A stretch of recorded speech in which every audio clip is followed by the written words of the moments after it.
రంభ ఊర్వశి మేనకలైనా నీ అందము చూస్తే అసూయ పడతరే ఇంతటి అందాన్ని ఆ బ్రహ్మదేవుడు ఎంతెంత కష్టపడి రూపుదిద్దినాడో దివిలోన నీ ఉంటే దేవుళ్ళు కూడా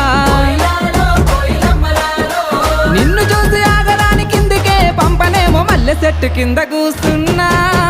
మనసైనా ఓ ముద్దుకుమ్మా లంగవోని వేసుకొని దొంగ చూపు చూసుకుంటా నా